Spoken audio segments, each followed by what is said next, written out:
The new drama series C, starring Jason Momoa on Apple TV Plus, takes place 600 years in the future when everyone is blind. I'm contributing editor Riley Chow of Gold Derby, here with costume designer Trish Summerville.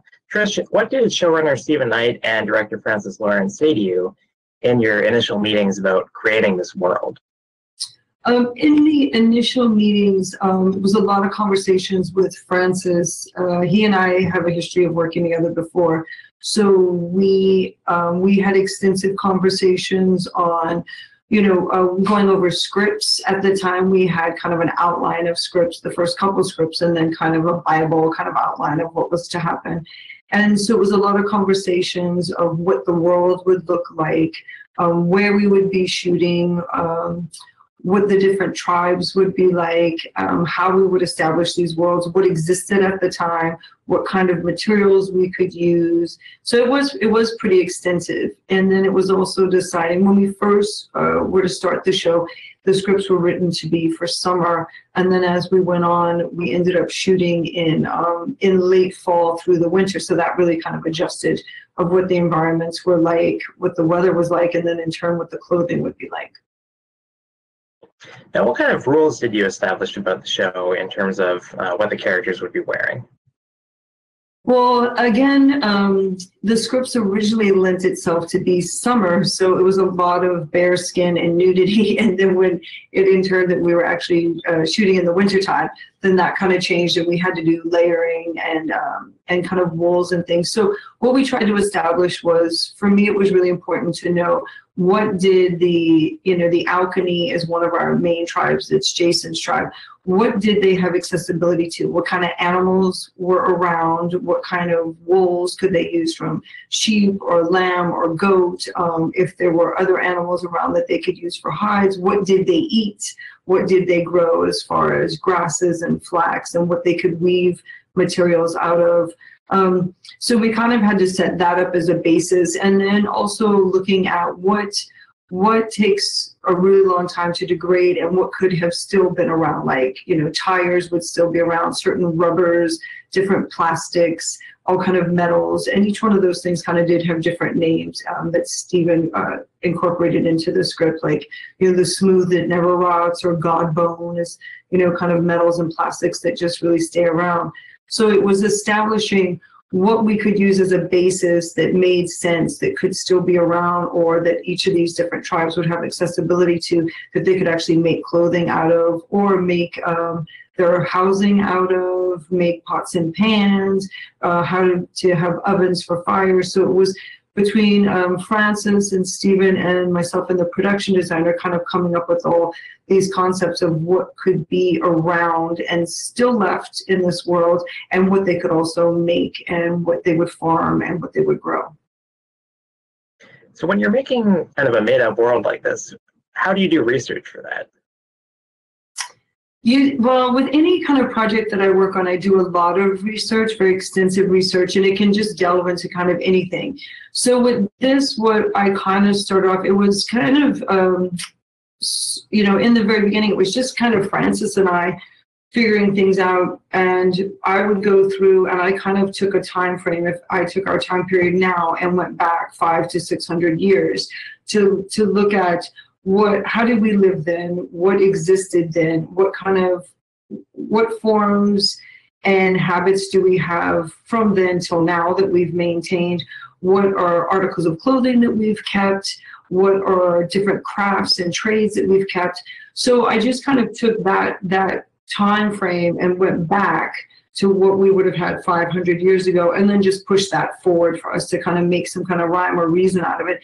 And also doing things of like, if you were a cobbler, or if you made armor and these kind of things, and like that you would hand those down, through your lineage and through your family, and all the things you could still figure out how to make.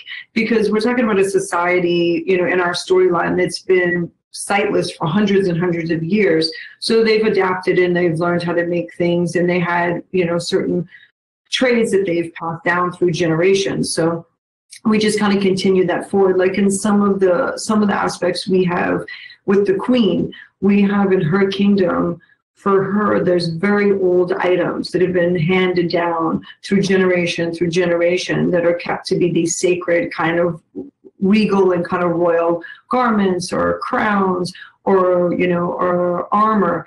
And then if you look at them closely, we've done repair work on all of it. So it's things that have lasted for hundreds of years, but they're constantly being repaired, or it's being mimicked in the same way. So if they know that, you know, helmets work to protect their heads when they're fighting in battle, but they don't need to have any holes for eyes to see. It would be holes for ventilation to be able to breathe and to smell.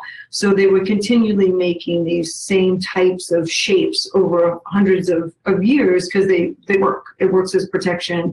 You know, it's what they know. It's the shape they know how to make it. So things like that, we thought we can continue that for hundreds of years and you would still have the same thing, you know.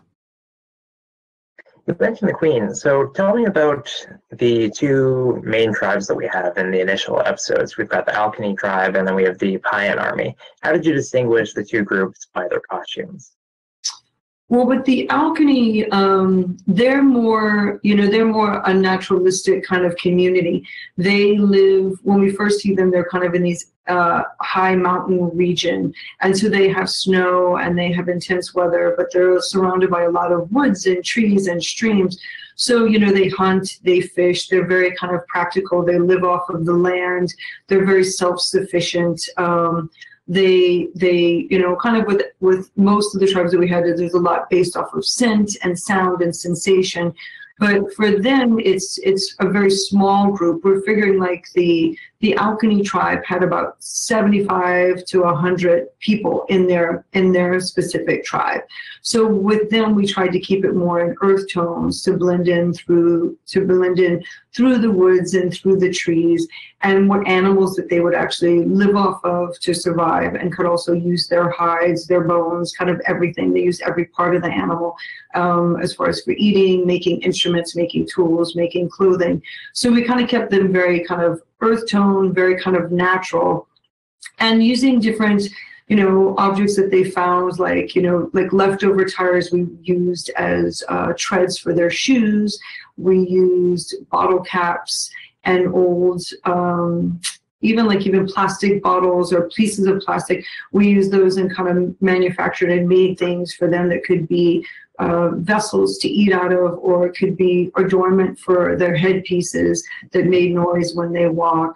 So that was kind of what we based the Alkene on. And then with the Payan-Nishon, the Queen's kingdom, her kingdom is more that Tamakdi-Jun goes out with his army of people as he's looking for the witches, and he is a tax collector as well. So they kind of, you know, steal from everyone and bring everything back, all the riches back to the kingdom. So their accessibility to things is much greater. So they kind of have everything from every tribe, from every part of, you know, the United States they're kind of going through. We're basing it on, it was like a Pennsylvania, New York kind of Pennsylvania region that we've gone through.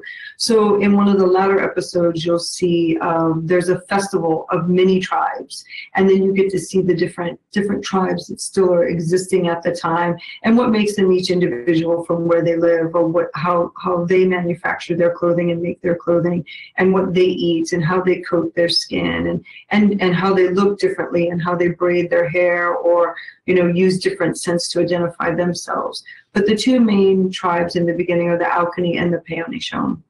And the Payan-Nishon is more, you know, they're living in a dam. It's a damp kind of environment, and they're enclosed, whereas the Alkene lives out in the woods. So with the Payan-Nishon and the Queen, it's a lot of rusting on the garments. It's a lot of dampness in the smell. The Queen kind of makes everyone identify themselves with a scent or a sound. So we did a lot of bundle dyeing and eco dyeing on the clothing, and that's how it got color, but it also has a scent. We used a lot of eucalyptus, used a lot of roses. Another thing that the Queen has a lot of that she uses is feathers, because they have a lot of songbirds. So you see a lot of adornment with feathers for comfort and for sensation. She also uses sound. She has rings that she uses to conduct, all her meetings. When she brings her cabinet together, she has these rings that she rings, and it, lets everyone know she's entering the room. In the same sense, she also has a belt that makes sound, so people know when she enters a room. So we based more with the queen on smell and sound. Yeah, as I mentioned before we started recording, I was an extra on the show for several months in Jason Momoa's tribe, and I was lucky enough to go to that sex festival that you mentioned, and I got to meet all the other tribes. And there's so much detail in the show that I feel, unfortunately, didn't make the final cut. Maybe it was just more for the actors. But at that festival, a lot of the other tribes, or the tribes were all very distinguishable from each other, usually by color. So how do you incorporate color into a world where nobody can see and have it still kind of make sense? How do you justify that?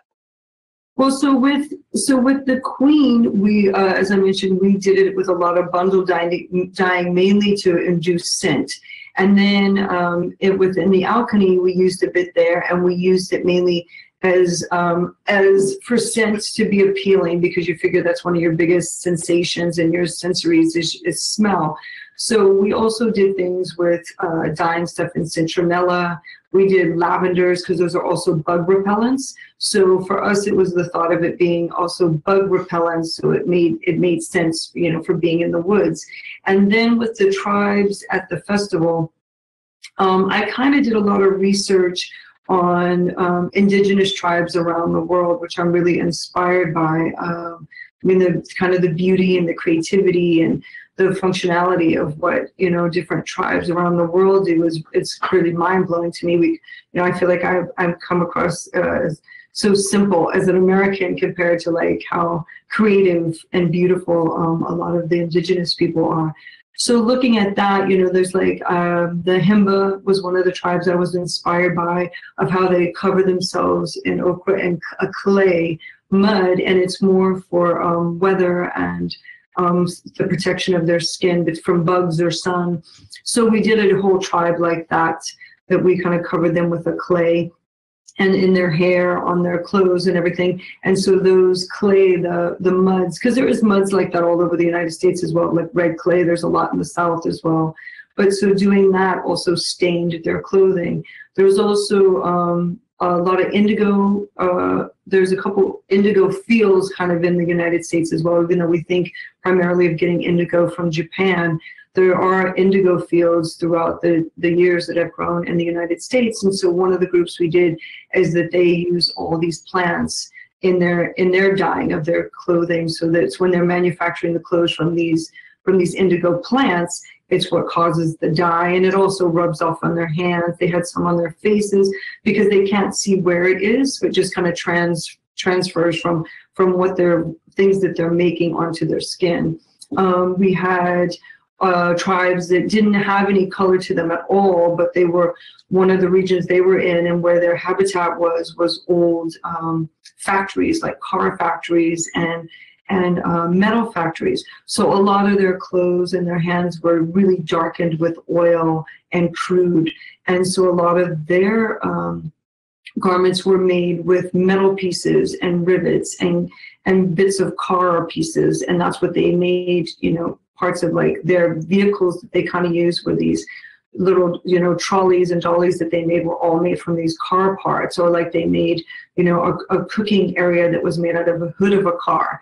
So we tried to give each tribe something interesting for what their habitat was, and then that could transpire into their clothing or to their look, or to like what they adorn themselves with. And what you're mainly seeing at the festival, the idea that we had there for the festival is that it is this festival to go into trade goods, and you do a barter system because there's really not money, so you do things that trade in bartering. And then it was also to, they say it's, to go and breed, and so that your blood doesn't get thick within your tribe, so that you have to find other tribes to breed with. So thinking of that, it is going to the festival. It's kind of your Sunday best, if you will. It's your date night clothes. So it is the thing of wearing stuff that you feel adorns you, whether you can see it or not. The sensation of feel, the touch, the smell, the sound was all really important of attracting a mate, and how you're making yourself feel your best, most attractive, accomplished self. If you have trade goods on, you'd sew them into your clothing. That was considered, your riches or your money.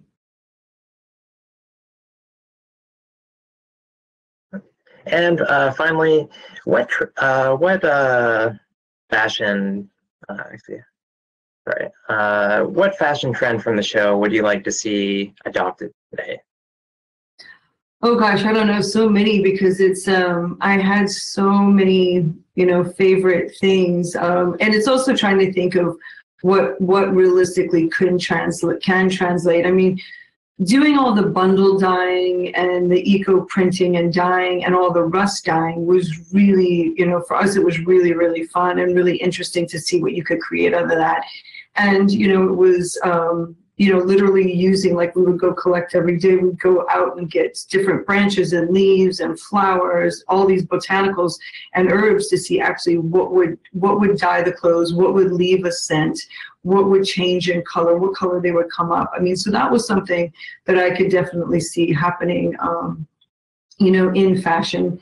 And I think also too, the other thing that I was really drawn to was the repurposing of things. We went out to, Sea Legacy and Ocean Legacy and collected items. They clean the oceans of all the garbage, and they have these big warehouses, and you can go and buy stuff that's used as, as repurposing or recycling, and some artists use them to make installations. But we also got stuff that we could make clothing out of. And so one of the things that I was really drawn towards is I started making clothing and kind of raincoats out of old boat sails and out of old tents. So that's something I really am interested in doing now. It's kind of, repurposing large articles that have already been used and then figuring out how we can repurpose them and make them wearable garments. And I do think, like, the thing that we did, like Jerla Morel's coat is also made from a tent. Baba Voss, once he's out on the boat, on the raft, from there out, we made these coats for him that are made out of old sails and out of old army tents. So I think that could easily translate. All right, Trish. Well, thanks so much for taking the time to chat. C is available to stream on Apple TV+, and we will have more interviews with people from the show in the coming weeks. Cool. Thanks, Riley. It was nice to meet you face to face again.